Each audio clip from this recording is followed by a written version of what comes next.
नमस्कार दोस्तों, तब सभी का स्वागत है रमाश्री गुरुकुलम पे। आज से हम लोग ऑडियो वॉइस में आप लोग के लिए मॉडर्न हिस्ट्री लेकर आए हैं लूसेंट का। ठीक है, तो पहला टॉपिक हम लोग का है उत्तरकालीन मुगल सम्राट। चलिए, आप लोग को अगर अच्छा लगेगा तो इसको लाइक कीजिएगा, सब्सक्राइब कीजिएगा और अपने दोस्तों में भी शेयर कीजिएगा। चलिए, हम लोग उत्तरकालीन मुगल सम्राट में देखते हैं। पहला है उत्तरकालीन मुगल सम्राट बहादुर शाह प्रथम। ठीक है, इसका कार्यकाल कब से कब तक है? 1707 से 1712। लगभग 2 वर्षों के उत्तराधिकार के संघर्ष के बाद 63 वर्षीय शाहजादा मुअज्जम औरंगजेब का बड़ा बेटा था, शासक बनता है और उसने बहादुर शाह की उपाधि धारण किया था। कौन सा उपाधि? बहादुर शाह का उपाधि धारण किया। इस लड़ाई में इसने अपने भाइयों, इसके भाई का नाम था मोहम्मद आजम और कामबख्श, की हत्या कर दिया। कौन? बहादुर शाह प्रथम। बाद में इसे बहादुर शाह प्रथम कहा गया।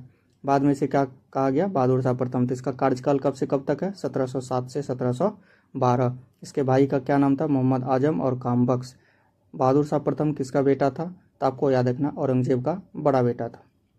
अगला पॉइंट है, उत्तराधिकार युद्ध में गुरु गोविंद सिंह ने बहादुर शाह का साथ दिया था। ठीक है, उत्तराधिकार युद्ध में गुरु गोविंद सिंह ने बहादुर शाह प्रथम का साथ दिया था, याद रखना है। चलिए, अगला है, मुगलों से स्वतंत्र होने वाले राज्य एवं संस्थापक। अवध का संस्थापक कौन है? सौआदत खां। हैदराबाद का कौन है? चिनकिलीज खां या निजाम उल मुल्क आसफ जा। ठीक है, चिनकिलीज खां का दूसरा नाम क्या था? निजाम उल मुल्क आसफ जा।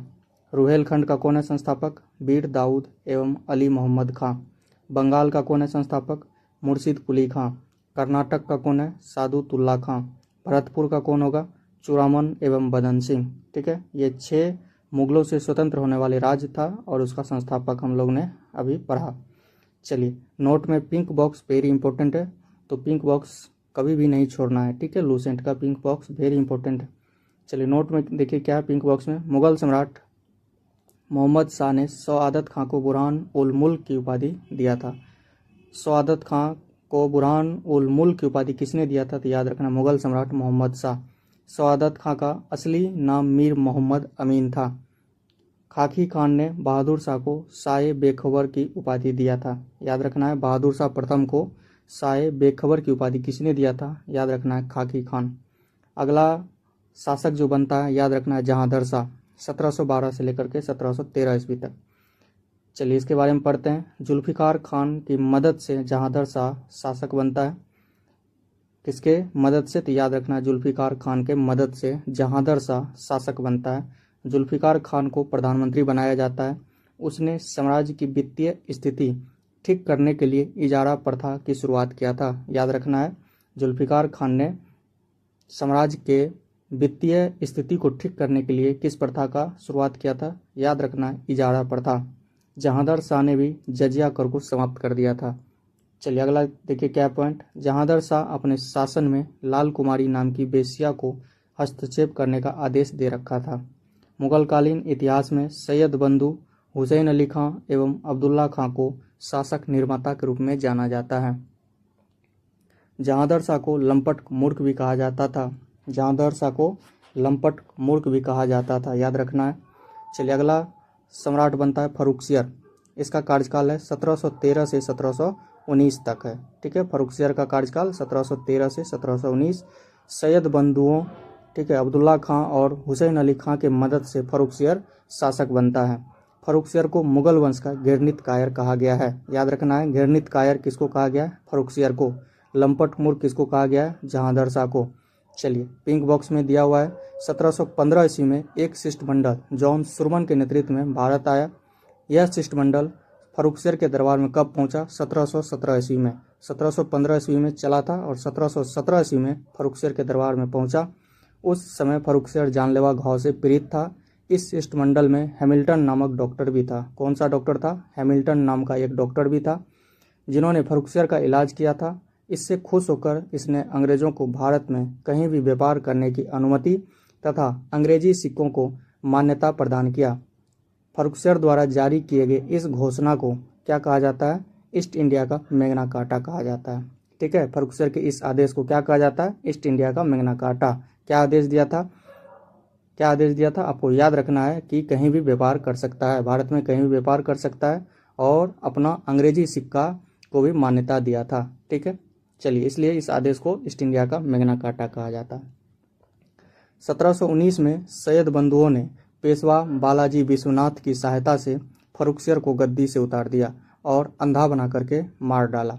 याद रखना है, सैयद बंधुओं ने क्या किया, 1719 ईस्वी में पेशवा बालाजी विश्वनाथ की सहायता से फर्रुखसियर को गद्दी से उतार दिया और अंधा बनाकर मार डाला।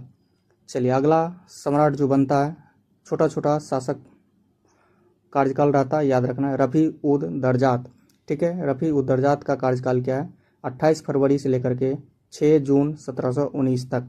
इसने मुगल शासकों में सबसे कम दिन शासन किया है। अगर पूछेगा कि मुगल शासन में सबसे कम दिन तक कौन शासन किया था, याद रखना है रफ़ी उद दरजात। ठीक है, फरवरी से लेकर के जून तक इसका कार्यकाल रहता है, 1719 तक। चलिए, इसके बाद इसका कार्यकाल समाप्त हो जाता है और अगला शासक बनता है रफ़ी उद दौला। इसका कार्यकाल है 6 जून से लेकर के 17 सितंबर 1719 तक। चलिए, इसके क्या है, सैयद बंधुओं ने रफ़ी उद दौला को शाहजहां द्वितीय के नाम से राजगद्दी पर बिठाया। याद रखना है, किस नाम से, शाहजहां द्वितीय के नाम से। किसको, रफ़ी उद दौला को। रफ़ी उद दौला को शाहजहां द्वितीय के नाम से राजगद्दी पर बैठाया और यह अफीम का आदी था। ठीक है, एडिक्ट था किसका, अफीम का। याद रखना है, कौन, रफ़ी उद दौला, जिसका नाम था शाहजहां द्वितीय के नाम से गद्दी पर बैठा था और यह अफीम का आदी था। तो ये दो छोटा शासक था, आपको याद रखना है, रफ़ी उद दरजात और रफ़ी उद दौला। चलिए, अगला शासक बनता है मोहम्मद शाह। 1719 से लेकर के 1748 ईस्वी तक इसका कार्यकाल रहता है। लंबा कार्यकाल है, 1719 से 1748 तक मोहम्मद शाह का कार्यकाल है। इसने निज़ाम मुल्क की सहायता से सैयद बंधुओं को मौत के घाट उतार दिया। किसके सहायता से, निज़ाम मुल्क की सहायता से सैयद बंधुओं को मौत के घाट उतार दिया। तुरानी सैनिक हैदर बेग, क्या नाम था तुरानी सैनिक का, हैदर बेग ने 9 अक्टूबर 1720 ईस्वी को, तुरानी सैनिक हैदर बेग ने 9 अक्टूबर 1720 ईस्वी को सैयद बंधु हुसैन अली खां की हत्या कर दिया। याद रखना है, सैयद बंधु जो हुसैन अली खां था उसका हत्या कौन करता है, हैदर बेग। कब करता है, 9 अक्टूबर 1720 ईस्वी को। 1724 ईस्वी में निज़ाम मुल्क वजीर बन जाता है। ठीक है, 1724 में निज़ाम मुल्क क्या बन जाता है, वजीर बन जाता है। इसके शासन के दौरान, मोहम्मद शाह के शासन के दौरान 1737 में, ठीक है, 1737 में मराठा पेशवा बाजीराव प्रथम ने दिल्ली पर हमला किया था। याद रखना है, मोहम्मद शाह के शासनकाल में 1737 ईस्वी में पेशवा था बाजीराव प्रथम, दिल्ली पर हमला करता है। कब, 1737 ईस्वी में। याद रखना है। चलिए, अगला पॉइंट है, इसी के समय ईरान के सम्राट नादिर शाह 1739 ईस्वी में दिल्ली पर आक्रमण किया। याद रखना है, किसके समय में, मोहम्मद शाह के समय में ईरान के सम्राट था नादिर शाह, 1739 ईस्वी में दिल्ली पर आक्रमण किया और करनाल के युद्ध में मुगलों को परास्त किया। याद रखना है, करनाल का युद्ध अगर पूछेगा तो याद रखना है 1739 ईस्वी में हुआ था। ठीक है, किसके शासनकाल में, मोहम्मद शाह के शासनकाल। उस समय दिल्ली का सम्राट मोहम्मद शाह था और नादिर शाह को क्या कहा जाता है, ईरान का नेपोलियन कहा जाता है। चलिए, पिंक बॉक्स में दिया हुआ है, हैदराबाद की स्थापना किसने किया था, तुरानियों ने किया था, एवं अवध का स्थापना ईरानियों ने किया था। याद रखना, हैदराबाद का स्थापना तुरानियों ने। हैदराबाद लगा हुआ है तो बाद का तुम बाद में आना, इस तरह से भी याद रख सकते हैं, तो तू से हो जाएगा तुरानी। हैदराबाद का स्थापना तुरानियों ने और अवध का स्थापना ईरानियों ने।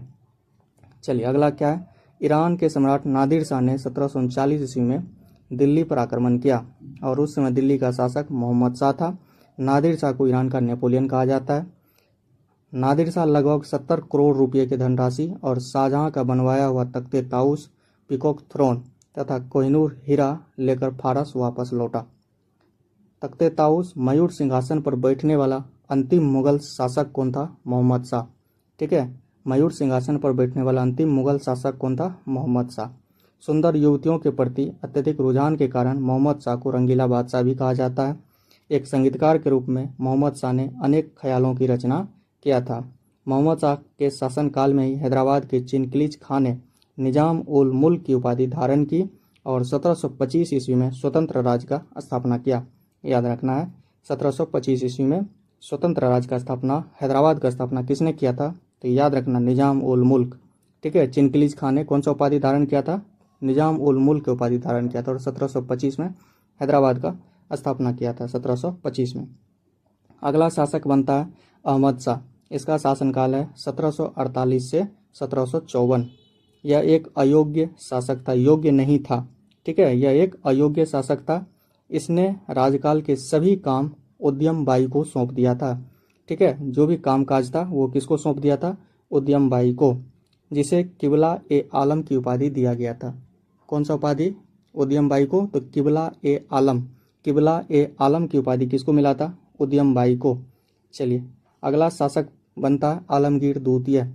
आलमगीर द्वितीय का शासनकाल 1754 से लेकर के 1759 ईस्वी तक होता है और यह जहांगीर शाह का पुत्र था। किसका पुत्र था, जहांगीर शाह का पुत्र था। इसी के समय में 1757 ईस्वी में प्लासी का युद्ध हुआ था।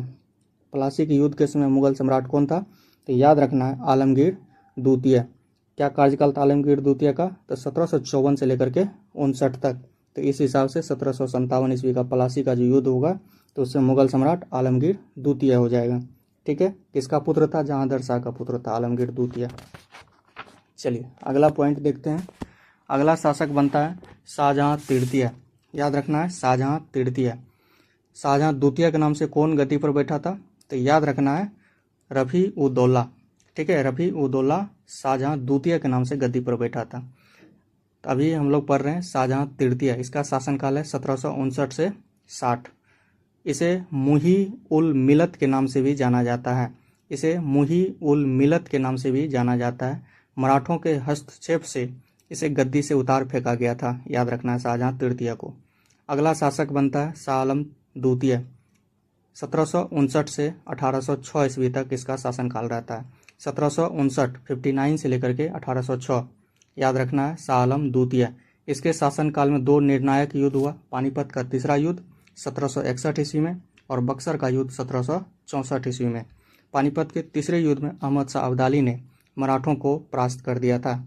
1761 ईस्वी में पानीपत का तृतीय युद्ध में अहमद शाह अब्दाली ने किसको हराया, मराठों को हराया था। अगला पॉइंट है 1765 में इलाहाबाद की संधि के शर्तों के अनुरूप शाह आलम द्वितीय को ईस्ट इंडिया कंपनी के संरक्षण में इलाहाबाद में रखा गया था। कहाँ रखा गया था शाह आलम द्वितीय को, तो याद रखना है इलाहाबाद में रखा गया था, ठीक है। कौन सा संधि, इलाहाबाद का संधि 1765 ईस्वी में होता है। शाह आलम द्वितीय को कंपनी के संरक्षण में कहाँ रखा गया, इलाहाबाद में रखा गया। इसने कंपनी को बंगाल, बिहार और उड़ीसा की दीवानी सौंपने के लिए फरमान भी जारी किया।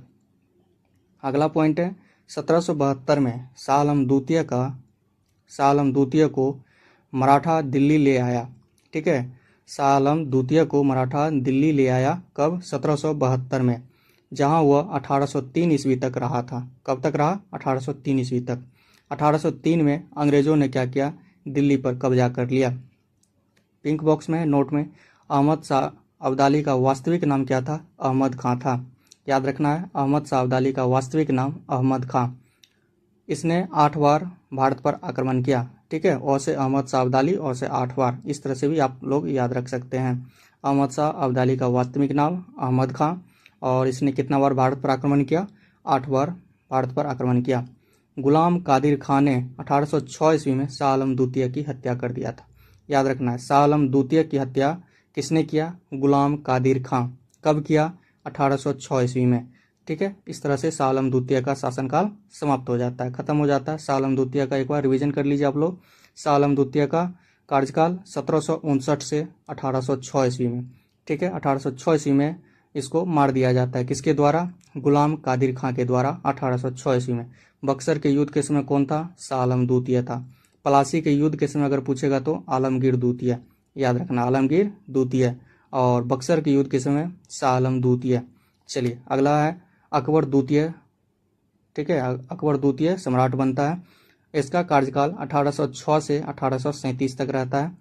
इसने राजा राम मोहन राय को राजा की उपाधि से नवाजा था। पूछेगा क्वेश्चन, राजा राम मोहन राय को राजा की उपाधि किसने दिया था, याद रखना है अकबर द्वितीय ने दिया था। इसके शासनकाल के दौरान 1835 में ईस्ट इंडिया कंपनी ने स्वयं को मुगल शासक के अधीन कहलाना समाप्त कर दिया और मुगल शासक के नाम पर सिक्के जारी करना बंद कर दिया। ये भी आपको याद रखना है, ठीक है। ईस्ट इंडिया कंपनी ने क्या किया कि स्वयं को मुगल शासक के अधीन कहलाना क्या कर दिया, बंद कर दिया। कब से? 1835 ईस्वी से। और मुगल शासक के नाम से जो सिक्का जारी होता था उसको क्या कर दिया, बंद कर दिया। ये भी आपको 2 फैक्ट याद रखना है। राजा राम मोहन राय को राजा की उपाधि किसने दिया? अकबर द्वितीय ने दिया।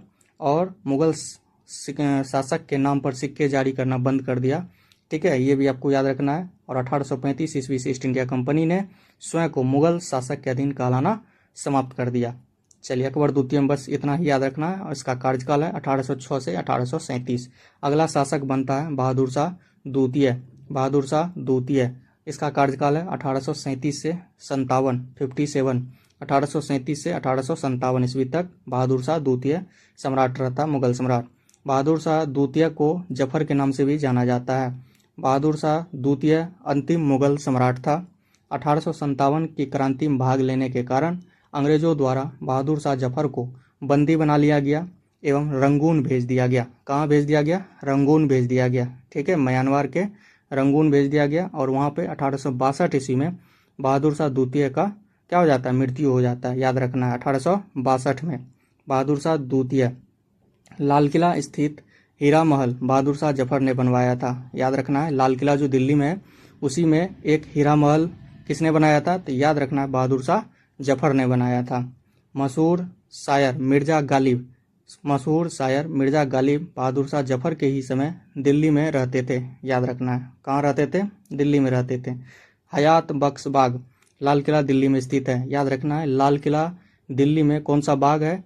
हयात बख्श बाग लाल किला दिल्ली में स्थित है। एक और क्या था? हीरा महल, दोनों कहाँ है? लाल किला में ही है। हीरा महल किसने बनाया? बहादुर शाह जफर ने बनवाया था। हयात बख्श बाग कहाँ है? लाल किला दिल्ली में स्थित है। और इस तरह से हम लोग का पहला टॉपिक उत्तरकालीन मुगल सम्राट खत्म हो जाता है। ठीक है, चलिए, अगर आप लोग को अच्छा लगा तो इसको लाइक कर दीजिएगा, सब्सक्राइब कर दीजिएगा और अपने दोस्तों में भी शेयर कर लीजिएगा। ठीक है, चलिए मिलते हैं फिर से नेक्स्ट टॉपिक के साथ। तब तक के लिए जय हिंद।